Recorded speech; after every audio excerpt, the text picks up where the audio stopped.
you know you were coming here today for a parole hearing? Nah, like, this caught me off guard. Like, I forgot it was going to be today. Oh, so you were informed and you forgot when it was? I mean, this is a pretty big event. You didn't know you were coming to parole today? When did you think it was? I don't know. They just told me to visit it. I'm thinking my family came down here to come see me or something. When did you meet with the parole officer? Like in the beginning of the month. The beginning of last month. So a month ago, and you weren't counting down the days to your possible parole release hearing? Nah. Wow. This is the parole hearing of a man who was caught with a loaded firearm while on parole for a similar offense. Abandoned the car on the highway with a loaded gun. Why'd you have a ski mask in the car? Just keep a ski mask. I always wear a ski mask. Just like, It was April. You wear a ski mask for what? To cover my face. You regularly walk around wearing a ski mask? Yes. He is then asked why he was in possession of a firearm. He was a little too honest with me. Personally, like, I kept it on me because, like, for protection, like, I live in the city of Hartford, and it's dangerous out there. So, like, I kept it for my safety and my protection. You were in a stolen car. Why did you abandon it on the highway? I was on mushrooms that day, and then I already knew I was on parole, and when I seen the cop coming, that's why I just took off running off, panicking. Okay, so the cops were already behind you. Okay, no, so you took off. They was in front of me. They was in front of me. Oh, they were in front of you. So you. Yeah. Oh, okay. So you saw an officer on the side of the road, or were they trying to flag you down? No, they was trying to flag me. They had blocked the highway off, and when I was coming down the highway, two officers start walking to the car, and I just panicked and ran. Why'd you steal the car? I don't know, just doing mad, childish stuff. How do we break the cycle at a young age? Because you're going down the wrong path here. Me, I just had a son while I was in here, so like that made me look at everything different. Like I just want to come home and just work. I just gotta be. Yeah, I bet now. You seem to not be organized. You was having a son before you got it. You didn't know it was coming here. But, yeah, would that be a fair assessment? And like, it's my first time on parole, so like, I'm not familiar with all this. Okay. This is the moment the parole board make their decision. In the matter of Raphael Roldan, inmate number 438204, I'll make a motion to deny parole at this time, but we'll rehear the case in 9 months. While being locked up, he had a good record and completed various programs. However, the parole board believe he is not ready for release yet. Do you agree with their decision? Let me know your thoughts in the comments. One call, only to make a horrifying discovery. chat. On the right side of her head, kind of. I don't know. I don't wish jail on nobody, but unless you like a rapist or something. Just keep a ski mask. I always wear a ski mask, just like. It was April. You wear a ski mask for what? To cover my face. You regularly. Were so afraid that you were going to kill them all while they slept. This is the parole hearing of an evil father who did the worst things imaginable. Your daughters and their brother Stephen told the police that they slept with knives under their mattress because they were so afraid that you were going to kill them all while they slept. This is the parole hearing of an evil father who did the worst things imaginable to his young children. Now he is asking to be released early. Are you admitting today that this occurred when this victim was underage, sir? Well, he was fucking with somebody that was underage? No. Huh? Like I said, I was on and stuff. And that's not what I asked you, though, Mr. Hicks. My question to you was very direct. Is it your position here today that you accept responsibility for sexually assaulting this minor child? That's a yes or a no? Yes. He shows no remorse and tries to find excuses for his disgusting behavior. So this started at 9, when she was 9 years old, right? 9? No. Okay. No, so 10 years old? Oh, she was a teenager, 13, 14. That's still a minor, sir. The truth is, the youngest victim was 9 years old when it started, and all of the children have testified that this was the case. Why did you take your case to trial, sir? Why did I take my case to trial? Yes. Well, you know, I caused everybody enough pain and anguish. Okay, so I figured, you know, if I came into prison and got a bigger sentence, I'd get more help. So, You did this to help your family so that you got the most time that you could possibly get for this crime? In a way, yes, okay, but mostly it was for me to get the help that I needed to get away from the drugs and the alcohol. Okay, but not the sexual assault. This man took the case to trial and made his own children testify against him. He called them liars and denied doing anything wrong. Now that he has been found guilty, he claims he took the case to trial so that he would get a longer sentence. Instead of apologizing for his crimes, he continues to lie and try to manipulate his way out of trouble. Fortunately, he was denied early parole, but his release date is in just over a year. Let me know your thoughts on this in the comments. Oh, that's that. Did you know you were coming here today for a parole hearing? Nah, like this caught me off That's guard. that He said he took motherfucking. it to trial because he would a longer sentence. That's that privilege shit right there, bro. That is crazy. Fucking touch little kids, you get out of that jail. Were so afraid that you were going to kill them all while they slept. This is the parole hearing of an evil... That nigga is wow.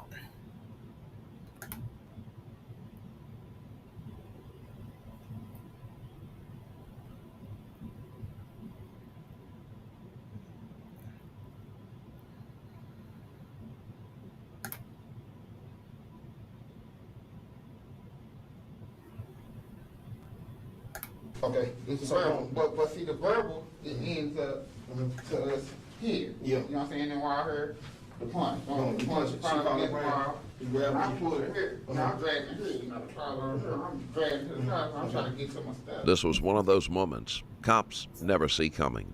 And then just drew it out here. Boom. Right in the stomach. And I took it. She kind of. How many times did you hit him? I don't know. The suspect didn't wait for any tricks or tough questions. They walked in, sat down, and in a matter of moments, spilled everything.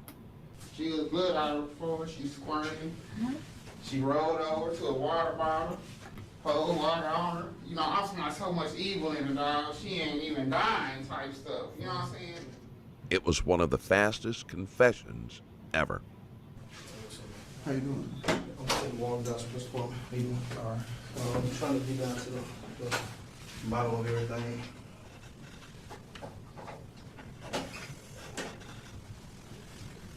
You know, I'll be in here to talk to you a little bit. You know what I mean? I spoke with your mother. Your mother's name is Lenita? Yeah. What's her last name? Hillburn. Okay.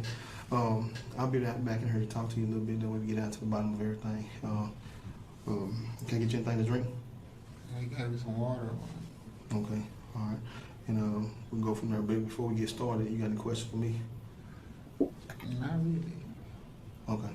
On the morning of December 26, 2018, around 8:43 a.m., Dallas police rushed to a disturbance call at 9340 Skillman Street. Inside the apartment, they discovered a horrifying scene. 38-year-old Latricia Nashia Nelson was found in her bedroom, stabbed multiple times. Despite Dallas Fire Rescue's quick arrival, she was pronounced dead at 8:54 a.m. After an intense investigation, homicide detectives identified 34-year-old Kenneth Ray Walker as the suspect. But before the cops could investigate further, within hours, Kenneth walked into the Dallas County Sheriff's Office and surrendered. You got a kid, man? Yeah. How many you I got? got two. Oh, yeah, how old? I got a 14-year-old and a 4-month-old. Okay. All right, guys. And your mom, where your mom stay at? She's in Plano. Okay, cool. Yeah, give me a minute, man. You said you don't need no more water or anything like that. Give me a minute. It's going to take me a little bit to get my stuff together, and I'll come back in here and holler at you. But I'm Detective Walton. I'm going to be handling the case, okay? Okay. I'm trying to think of anything else before I leave and come back. But if not, like I said, I'll think about it when I get here, okay? All right, man. All right, man. All right.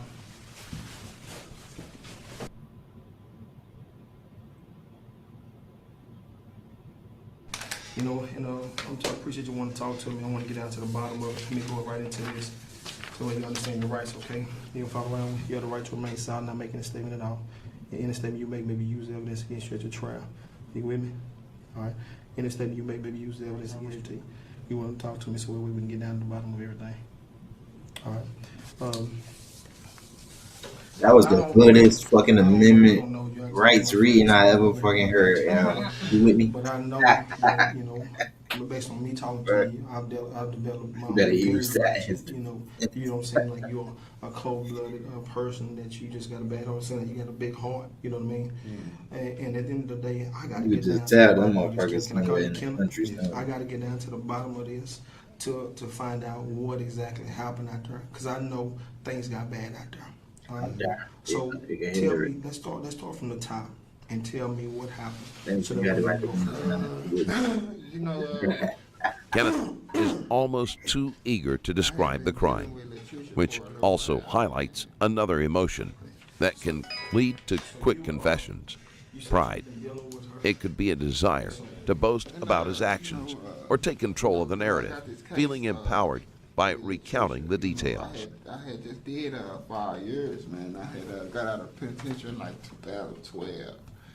And I was living with my grandma, and my grandtie ended up dying on me in like 2013. That's when I first came down to the bridge and met her. But long story short, man, you know, she's a pretty aggressive girl. You know, I put it like that. You know, and you know, I got a 60-year-old mom, and you know, kind of slower family. You know, so how I'm stringing my family along, you know, she's not doing that. You know, so you know, I might get into arguments or whatever with Latricia, but you know, it came to a point to where I felt like she was punking my family. You know, and when you got when I got my mom here 60, I got a brother who has seizures.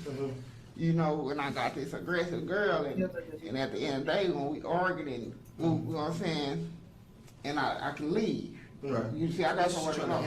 Yeah. Okay. So, and when I leave, and I leave, you know, so sometimes when I leave, you know, things calm down and I come back, you know, and it be like that, you know, but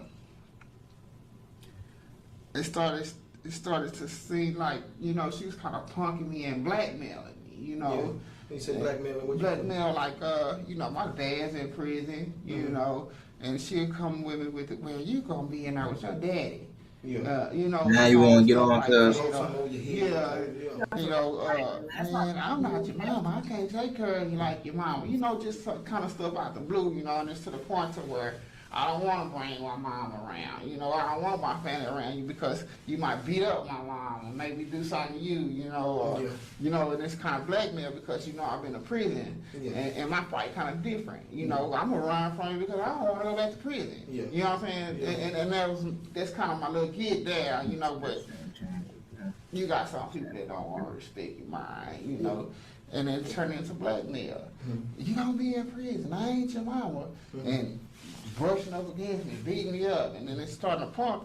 And I told him, I said, man, one day you gonna get that fight out of me, you looking for it, man, because, you know, I don't want to get in trouble for it. That's why I don't really mess with you like that. Came time for that fight, man. Came time for the fight. So what happened? Understanding the motive behind a quick confession can be tricky, but it often involves a complex mix of emotional and psychological factors. The first and most appropriate emotion is remorse. The person may feel overwhelmed with guilt, making them eager to confess and unburden themselves. But was this the case here? We was just chilling, kicking it, you know. What time? When was this? What time? I went over there. I got over there. I can't remember the time because I know she had just wanted to see my son. They did their little Christmas thing. So it was yesterday? Yeah. You know, I know they had did their thing, so, you know, things was calming down, chilling, you know. Well, I was out of bounds or whatever, violating or whatever I was doing, you know, but, you know, it was chilling, you know. We seen Charlie go on a run. My son, we went through the little CPS and So you and her at the apartment? Yeah, with Clyde. You know. And Clyde. So who's Clyde? That's her friend. Okay, This is a guy she knew. You know, she was just holding it down for him. You know, he had been out there homeless. So she kind of let him stay. Just get him a $40. You know what I'm saying? He was paying to stay there. In the apartment. Go ahead, cuz now you want to be. When authorities already have enough evidence to convict a person, there's always a sense of inevitability. In this case, the confession is almost a formality. Kenneth may very well be feeling there's no point in holding back. then the pumping started, or the argument. This happened yesterday. This is on Christmas. If you in here, So you know, comment. it might be something out the blue said, What's up with y'all? I'm whatever out the blue. And you know, when I get the right job, I might come back with some.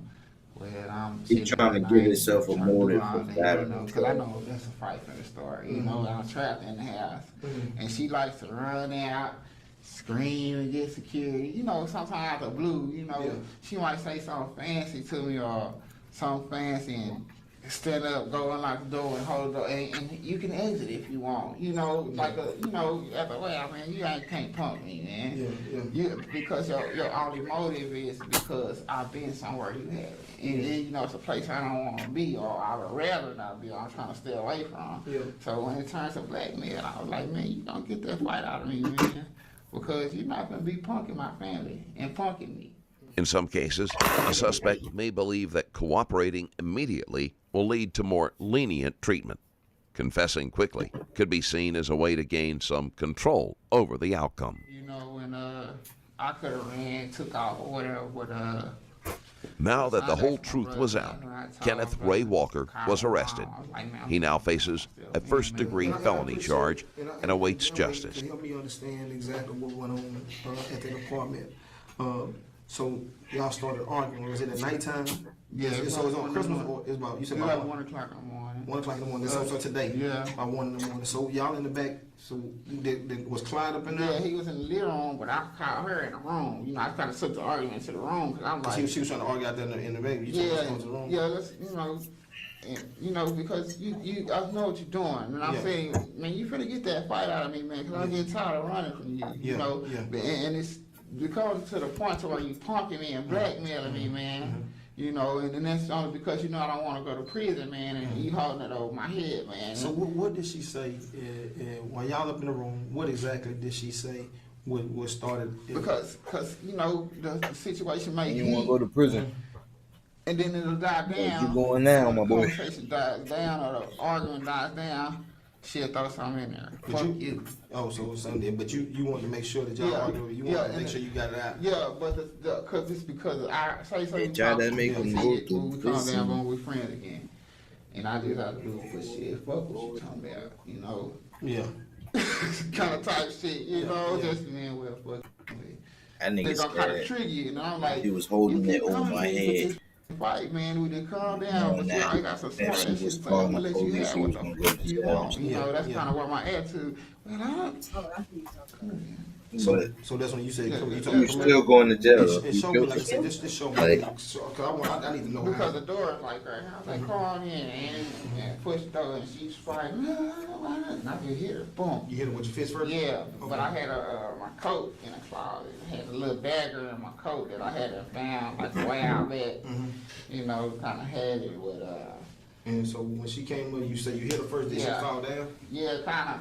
And I really grabbed her and dragged her over there, you know. You dragged her in the closet? Yeah, to the closet so I could get my coat and get in my coat because, man, I'm not. Was this coat right? Nah, I had another coat on. So I'm like, man, I'm gonna go on and get you out of it because it's not a fight. You trying to punk me, and this ain't no. It's an argument over nothing. It's becoming a punk and a blackmail. So she was unconscious at the time when you hit her. She fell. You drug her. You drag her by her hair. You drag her by her clothes. By her clothes.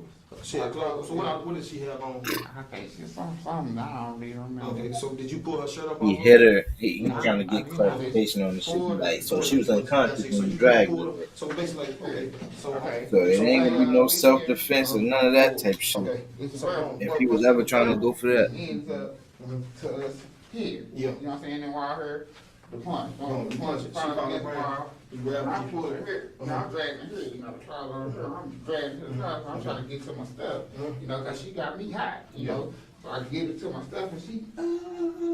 And she's trying to fight. I'm holding her, but I'm hot. I'm like, you ain't got me hot, man. I told you leave me alone. Yeah, I told you leave me alone. And it won't be nothing, you know, and I can go. But now I'm rustled up, and I give my dad, man. I said, man, I don't leave you alone, man. But if you keep fucking with me, man, I'm gonna hit you, man. I'm gonna beat your ass, man. But you told her, so you hadn't stabbed her yet. And then I let her go. And then just drew it out here, boom, right in the stomach, and I took off on her. How many times did you hit her? I don't know. Because thing about it, so is it a lot, because she had more than one. You know what I Yeah, mean? that's what I'm saying. That's what I'm saying. So you say Yeah, the first place that you got her was in the stomach. Yeah. And then what happened? What did she do when you? Oh, it was subsided because I really left her alone, and I'm gonna leave you alone, and I ain't gonna fuck with you no more because that ain't what I'm trying to do. And then I just fuck you, you know, because I know it's coming back. So basically, you thought about everything after you hit it at one time. You thought about it, man. No, it was like I let her go. You know, I had my dad. Yeah. You know, I was like, man, I'll stick you, man. I'll fuck you up, nigga. You I say, well, I'm gonna leave you alone, man, but if you keep coming at me, man, you gonna end up making me fuck you up, man. That's you told. Okay. You know what I'm saying? You gonna end up make me. That's after you started the first time? No, I hadn't hit a stab yet. And I said, you gonna make me end up fucking you up. And she kind of, because she ain't got hit. Yeah. And I like, and I just. Yeah. So basically, she kind of brushed off like, yo, whatever type. Yeah, I came on with it. Yeah, I And came on with it, man. And so after you stabbed her, and because it was several, she had several, multiple stabs. I stayed till she died, man. Did you? I did it till the girl died. And well, really? How did you know she died? I don't know if she died. I'll tell you, when I got finished with her, she was blood out of her floor, she squirming.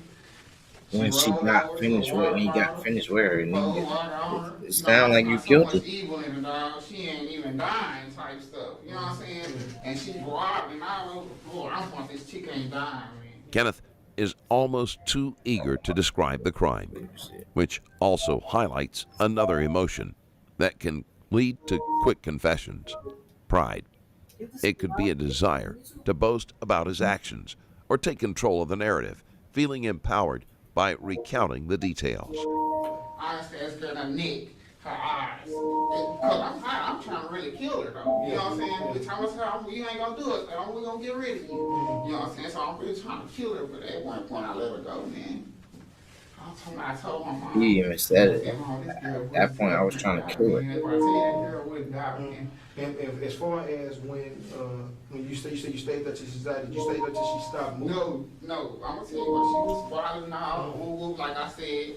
You know, trying to make out like I want to let her go down. You know, because I know I didn't give her no time for her to lose enough blood to die. You know what I'm saying? So I'm really kind of keeping her. So you made up your mind, I'm gonna kill this girl. Yeah.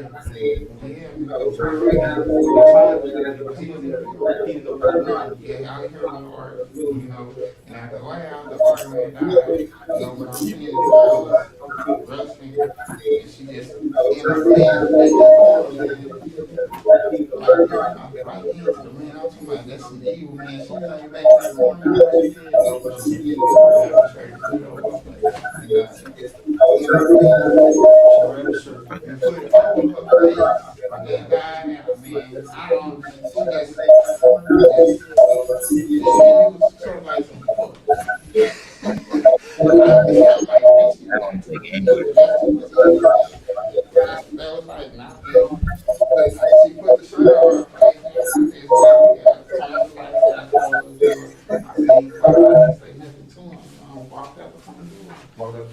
What time was this?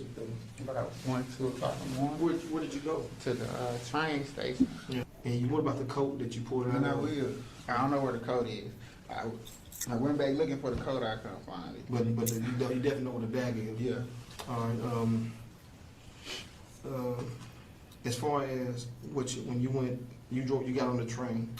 You left on the train. You went straight to your mama's house. Nah, I went downtown. Then I got on the 110 bus to go to La Prada. That's my brother's house. So you rode the door downtown, right there. You talking about like, right Ross and Lamar area? Did you ride the train? I rode the train to the Pearl Arts District Station. Okay. And then I come up to the 7-Eleven on the corner of Commerce. And I get on the 110 and go to La Prada. So I did that. So look at that like a face. They kind of ran up and they brought me in. I told them I want to turn myself in. So your mom did? Your mom can't pick you up from downtown? Yeah, nah, she came to pick me up from my brother's house. From your brother's house? You know what I'm saying? And her and Craig Cook? Yeah. Okay. They dropped me off at the store across the street. You know what I'm saying? And I told them I was going to turn myself in. But your mom, you told your mom what happened? Was Craig in the car when you told him? I ended up really, I didn't get to tell, he wasn't in the car when I told her. We was on the phone when I told her what happened. Okay. So when she pulled up. What number did you call from? My mom? Yeah, how did you call her? My brother's phone. Your brother's phone. What about Latrice's phone? I didn't call her. Do you know, did she have a phone, a cell phone? She had one. But is it working? Oh, really? It's not working right now? It was on. It was okay. I guess, yeah. Did you but you didn't take that phone? No. Okay, so you just walked out the door. What did you have on when you actually? I had on some jeans. I think I had on some black Swiss Older jeans. I had on a blue shirt and a coat. I just knew he was about to go like this when he said what kind of shirt. Yeah, I mean, really said jeans. Okay. I changed pants before I came. And the shoes, they're the same shoes you had on right there? When authorities already have enough evidence to convict a person, there's always a sense of inevitability. In this case, the confession is almost a formality. Kenneth may very well be feeling there's no point in holding back. Hey, you know, let me tell you, man, everybody make mistakes, you know. Don't get me wrong, this girl, she lost her life, you know what I mean? It's a terrible thing, you know, that happened. But at the end of the day, you know, you did a good thing by coming forward, telling you manned up, and that's what you did. And I appreciate you talking to me, and we're gonna get down to the bottom because I'm gonna probably have some more questions for you. But I know one thing: this girl, her family gonna have some questions. I know she didn't deserve to die. All right, she didn't deserve to die. All right, because now you think about it, you got a 6-month-old, right? You how many kids you got with her? 2. Well, 1. 1 6-month-old. You know, at the end of the day, that's kind of one-sided. Yeah, but you know what I'm saying? That's what I'm saying. And I'm not. And this is what I want to make sure we understand each other. I don't know why he thought being honest or telling them exactly what was happening was going to make him not do time. My job is investigating, put everything together. If it was self-defense, give me 1 second, man, so we can go out there and try to get this bag, and I'll be right back with you. Okay? You said you want more water? Yeah, I'll tell you when you get there. All right. If it was self-defense, they threw that shit right out the window whenever he said she was unconscious and he dragged her. He dug it right there. Now he talking about it's one-sided. Country. Now that the whole truth was out, Kenneth Ray Walker was arrested. He now faces a first-degree felony charge and awaits justice. That'll do it for today. If you like this video and want to support the... He's done.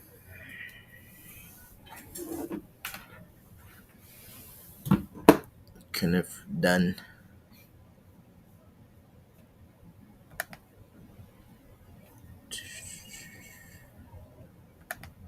Wait, how many years you got? First degree murder sentence. He damn it. That's probably life.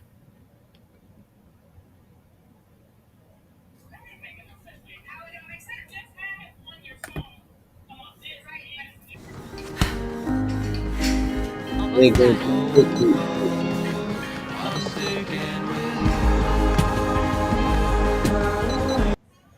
good at that clickbait, yo.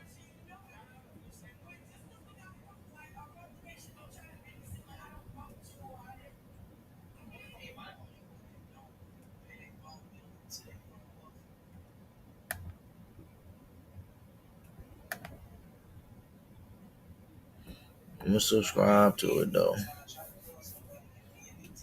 I fuck with bro content, but them captions definitely be. This is some of the craziest Pre-game though. I have talked about in the last 3 years on this channel, bro. This is crazy. And the reason I'm so blue and dumbfounded is because I didn't even know that y'all was even thinking this was possible. Like, yeah, bro, I thought I seen the video. I thought King Von hopped out on Quando. He ended up passing away that night, and that was that. I'm learning every day that it's a lot more to the story, my guy, okay? Now, this video is even diving in even deeper on Lil Durk and OTF Vonnie setting up King Von to get killed. Now, it's a lot of conspiracies going on. We're going to talk about that as the video go. We just going to start it right now. Like before. Now, I got my thonky over here. I can't show y'all the thonky, but what I can show y'all is this whole leaf right here by Grabber Leaf, okay? Listen to me right here. Do you know how many thonks you can get out of this right here, my guy? Bro, this, why? Chef's kiss, Mike. This is sent from heaven above.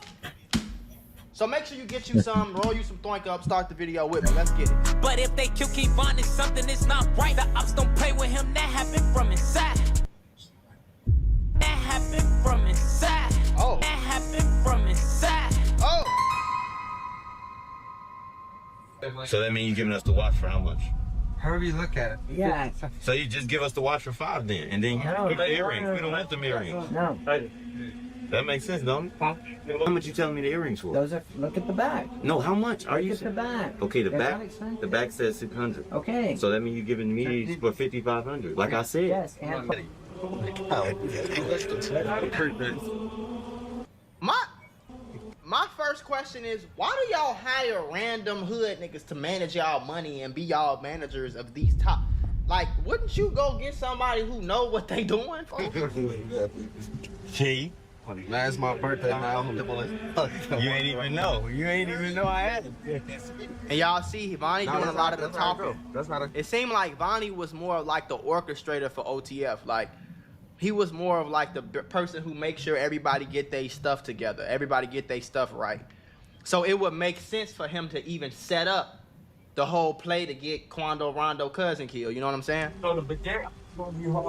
We want to begin now with some breaking news. Rapper Lil Durk is charged in a murder for hire plot. Lil Durk's real name is Dirk Bank, and he is from Chicago. This is his mugshot from Florida, where he was arrested last night and is being held without bond. This comes only hours after 5 people associated with his music business were also accused and taking part in that murder for hire plot. He looked familiar. Is him right here? He looks so familiar. 3 of the 5 men arrested in the murder for hire case are being held in Windham County. Yeah, Bonnie stole over $300,000. They said $200,000 in August. He transferred to a blank account, and then he stole another $150,000. Kima got it too. Another $150,000 in October.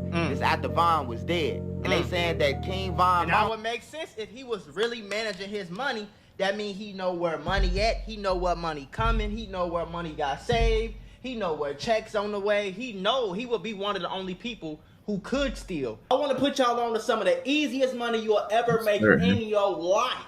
Freecash.com is a website that allows you to literally get paid.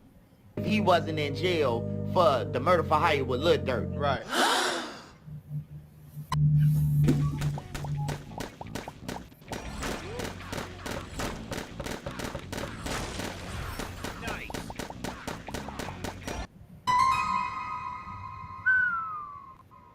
It looks like we got the first. Oh, that's OTF Nut. I know him too. I've definitely seen him around before. I know who that is. Okay, cool. I ain't know that's who posted it. It looks like we got the first person to cooperate against Lil Durk.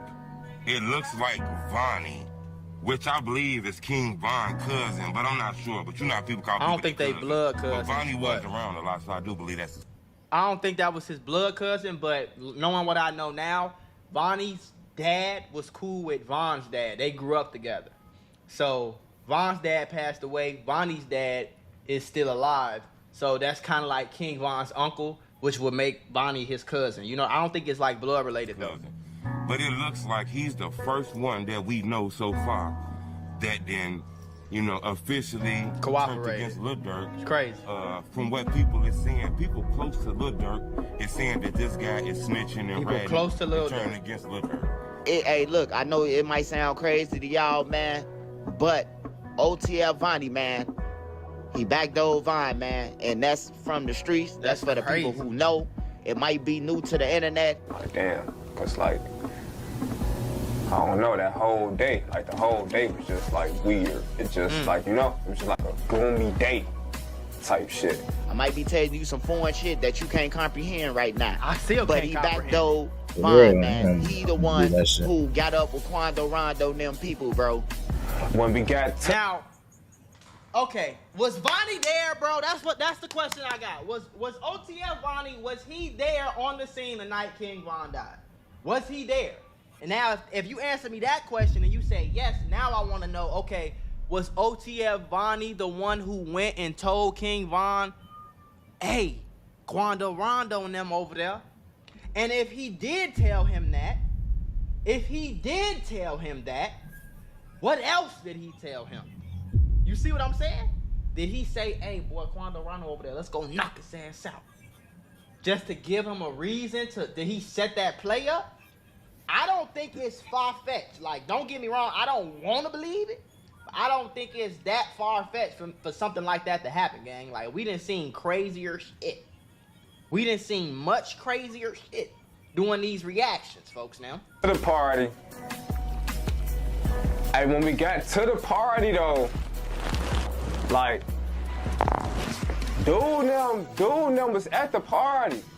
Now, whose party was this album release party? It was King Von album release party. Okay. But dude them was at the party. Quando. Yes, they was at the party. On my mama, they was at the party, bro. Feel me? Everybody was wondering, how did they just meet up? You know, they say Quando and them from Savannah, Georgia, right? And they was in Atlanta. Right. What would make them meet up? What was Quando Rondo doing at the party? Nobody knows. Was he there in support? I don't know. Nobody knows. Nobody knows. Gotcha, bitch. Nobody knows. Why is Quando Rondo sitting outside of this random hookah lounge? The more I think about it, the more it gets. Why is Quando Rondo sitting outside of this random ass hookah lounge? He not at Magic City. He not at what's the other club? The other strip club? It's a million strip clubs in Atlanta. He not at Magic City. He not at Golden, whatever it's called. He not at none of these big clubs all the rich rappers go to. He not at Allure. He not at none of that. Shorty is at this random ass hookah lounge in the parking lot, standing outside. What is going on? And then why did King Von pull up with 700 niggas to a hookah lounge? What gangsters pull up deep to go to a hookah lounge? That's some girl shit. And then he just left the album release party. Why is this nigga? They all said he was in the car sleep. If he's in the car asleep, how did we end up at this? How did we end up here? How did we get here, bro? And it just so coincidentally, Quando Rondo just happened to be standing outside. And then somebody just happened to go wake Von up. And then Von just happened to go hit Quando Rondo. And then Lil Tim just happens to get out and fuck. Do you know what's really fun? Like your web's on with. Hey, we're How Ridiculous 3. I don't know. Naughty rich. All I know is I can tell you,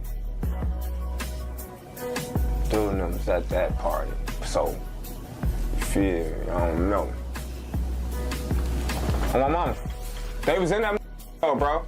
All black with the cause I knew it was them before I even knew it was them on some shit. Cause they was in that bitch all black with them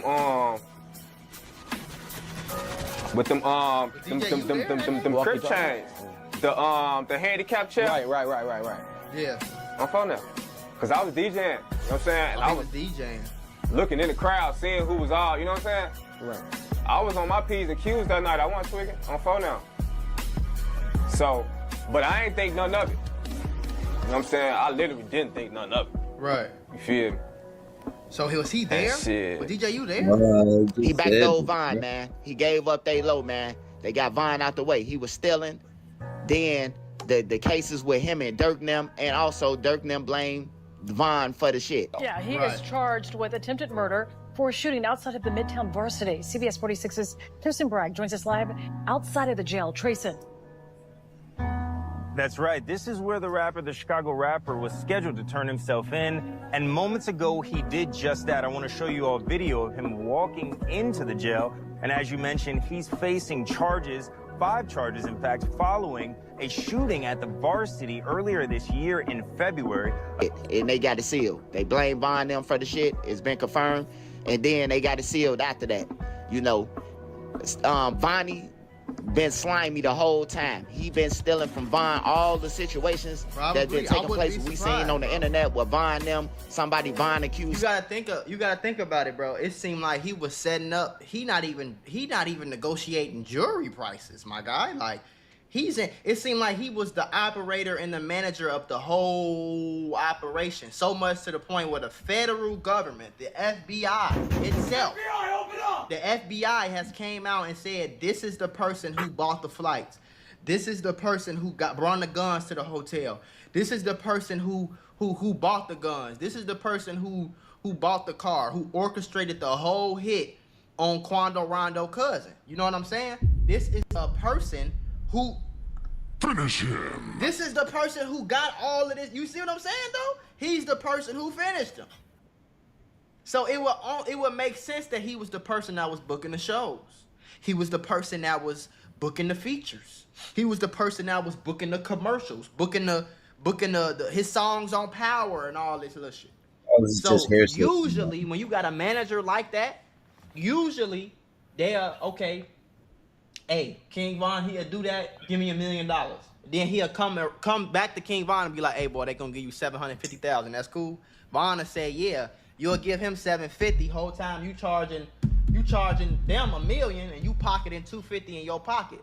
Or you telling him $500,000. He cool. He like $500,000. That's it. That's quick, easy. $500,000. I'm from the hood, nigga. Hell yeah. And then you take $500,000 and you ain't even do shit. Or you get what I'm saying though? It would make sense for somebody to be stealing, swiping a little. You feel me? It's hard for a broke motherfucker who ain't never had nothing, who been from the hood of Chicago his whole life, and now he's managing millions of dollars, tens of millions of dollars on a day-to-day basis. It's hard for him to not put something in his pocket. You see what I'm saying? When he walk around, he ain't got no jewelry on. He walk around, he ain't got, you feel? Somebody is stealing money, you know, it was Vonnie who was stealing. Von probably thought he paid for his house. Vonnie was renting it. Vonnie had all the controls over the money. Right. You know, these guys, Lil Durk them, Von them, they never passed high school. They never graduated to the next step. Right. And when they did go to school, the teachers were just passing them, just for showing up. So Vonnie is the smart one.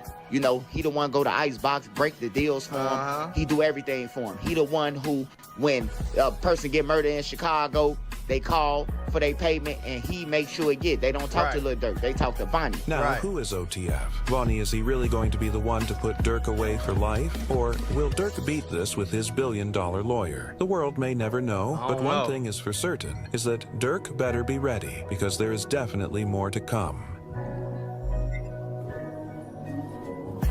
People asking about Jam. Yeah, they say that Jam, yeah, he did tell, but they say that Jam told because of King Von being backdoored. And everybody knows that King Von was backdoored. You know, we didn't even we ain't know that Zoo was there. I remember this one live where it was this live where Lil Durk was on live, and the fans was telling him that King Von is dead, and they was playing crazy. According to them, man, they already knew, you know, what was about to happen. They couldn't stand the heat that King Von was bringing, man. He was bringing. That's another thing. Have you ever... Imagine being able to build an app with your name on it, just by thinking about it. Meet Base 44. Do you not think it's weird? Just thinking about that, you don't think it's weird that every time somebody dies that has something to do with Lil Durk, he just magically on live? It kind of makes you think that he's on live he's on live to keep the police off of him. When Quando Rondo cousin got killed, he was on live. I think when FBG Cash got killed, he was on live. So it's kind of like, is it a coincidence now that it was some other people that got killed and they was on live talking and joking and doing all this and all that. Like, it's kind of like they go live to be like, okay, police, it wasn't me. Look, I was on live in a whole nother section. I was on live in a whole nother location. Hey, every time your daddy getting money, that don't mean bark. I'm doing the video. Shit. It kind of be like, hey, look, police, get off me. I wasn't there. I'm not the suspect. So then when you see all of them things happening multiple times, and then to think that as soon as King Von was getting killed, Durk just happened to be on live. kind of like make you think. Extra heat, you know, and then they were stealing from him. Everybody around him was stealing. Vaughn got a good heart. That's one thing about him. Yeah, that's one thing about it. So the real question is, did OTF and Lil Durk backdoor Vaughn because he was too hard-headed and he made them hot? I know it's a long stretch, but did Lil Durk backdoor King Von to beat the case and get the fame he think he deserved?